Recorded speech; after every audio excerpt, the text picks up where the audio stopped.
जय श्री श्याम। आज हम सुनेंगे सूरज भगवान की कथा। एक ब्राह्मण था। वह सूरज भगवान का बहुत बड़ा भक्त था। नहाता धोता कहानी कहता पर कमाता कुछ भी नहीं था। ब्राह्मण घर में रहता तो ब्राह्मणी बार बार कमाने के लिए कहती।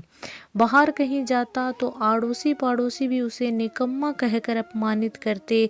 अतः एक दिन वो नहा धोकर अपने पूजन की सामग्री लेकर जंगल में चला गया। वहाँ एक सूखे पीपल के पेड़ के नीचे बैठकर पूजा पाठ की और सूरज भगवान की कथा करी। वहाँ पीपल के पास एक सूखा सा तालाब भी था। उसमें थोड़ा सा ही पानी था। उसी पानी से लोटा भरकर सूर्य भगवान को जल चढ़ाया। पूजा का जल बहकर पीपल और सूखे तालाब में चला गया। जल के जाते ही सूखा पीपल हरा भरा तथा सूखा तालाब साफ पानी से भर गया।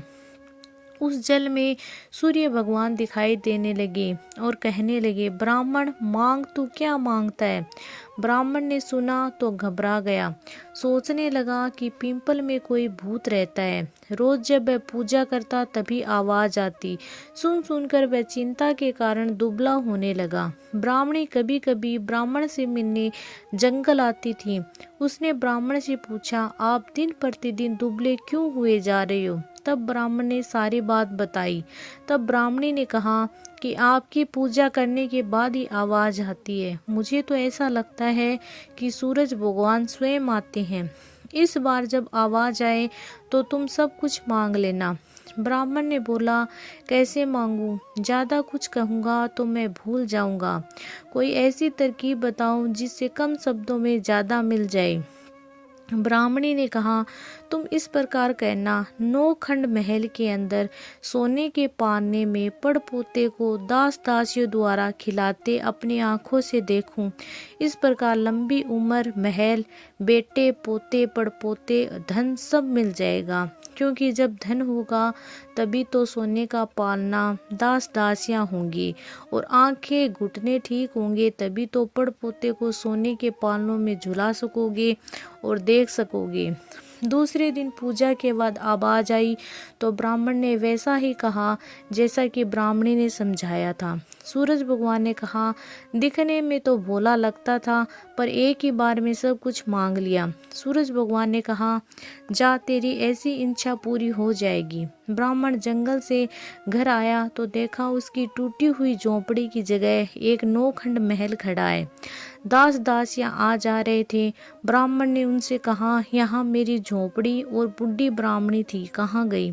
उस समय महल की खिड़की से एक सुंदर औरत गहनों और सुंदर कपड़ों से सजी हुई बाहर आई और बाहर आकर बोली, आ जाओ, ये आपका ही घर है। सूरज भगवान ने तुम्हारी मनोकामना पूर्ण कर दी। ब्राह्मण ने कहा, हम इतने धन का क्या करेंगे? ब्राह्मणी ने कहा, धन से क्या नहीं होता, दान पुण्य यज्ञ होम करेंगे। फिर ब्राह्मण ने वैसा ही किया।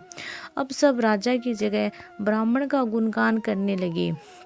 राजा ने ये सब सुनकर ब्राह्मण को बुलाया और पूछा, कल तक तो आपको खाने को भी नहीं मिलता था, आज ये धन कहाँ से आ गया?